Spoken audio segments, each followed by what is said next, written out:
The pressure to invest your money is everywhere, from inflation eating away at your buying power to the prices of assets continuing to go up globally. But one thing that isn't often talked about is whether or not it's actually the right time for you to invest, especially if you have high interest debt. So what should you do first? Pay off your debts or invest your money? We're going to be answering that in this video. This is one of the biggest financial decisions that you'll face, and it can often leave you feeling behind, especially if you're not investing yet. But the truth is, paying off your high interest debt almost always makes more sense than investing, as you'll soon see. Real quick guys, I just have to mention that I'm not a financial advisor, and this isn't any kind of personalized financial advice. Let's dive in. The first thing I want to cover here is a simple example of when it makes sense to prioritize debt payoff over making an investment.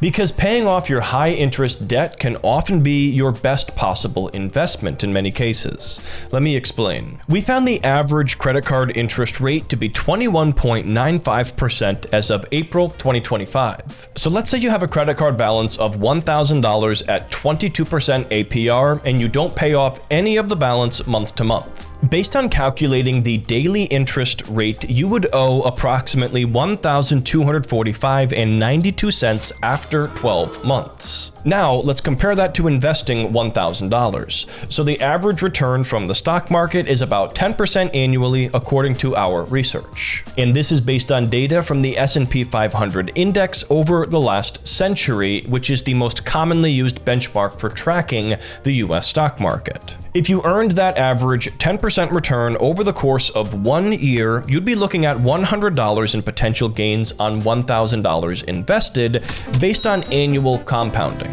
So even though you could potentially make some money, you would end up losing a lot more in your interest payments. And even outside of the numbers, paying off your debts can give you peace of mind because look, debt is stressful. Even if you're making your payments on time, having that weight on your shoulders can be mentally exhausting.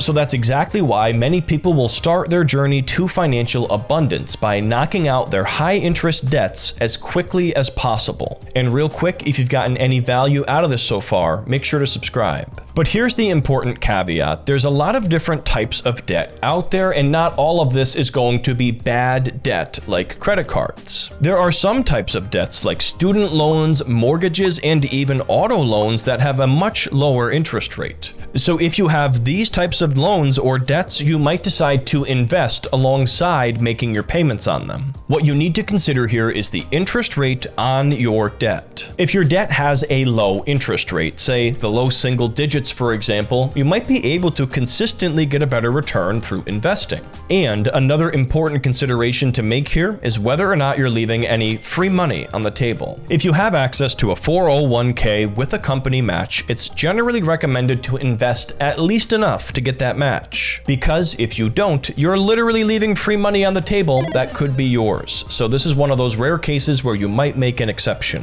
Even small amounts invested in your 20s can turn into large amounts by retirement thanks to compound interest. So this is especially important. Waiting until your debt is fully paid off might mean missing out on years or potentially decades of growth in your retirement accounts. So you want to take this into consideration with your planning as well. So now we're going to talk about a balanced approach to what we've just covered here. Fidelity offers a general rule of thumb approach that combines both strategies, investing and paying off debt. It's generally recommended that you pay off debts with interest rates greater than 6% before investing those additional funds. This rule of 6% is a popular benchmark for many, and it could be as simple as just getting a list of all of your debts together with the corresponding interest rates. And then once you have all of those 6+% interest debts knocked out, you can turn it up a notch with your retirement investing. But do keep in mind that it's also crucial to build an emergency fund with enough money to cover 3 to 6 months worth of expenses just in case things don't go according to plan. So really, it's about paying off high interest debts, setting aside the emergency fund, and then ramping it up with those investments. This strategy gives you some growth potential while also keeping your risk in check,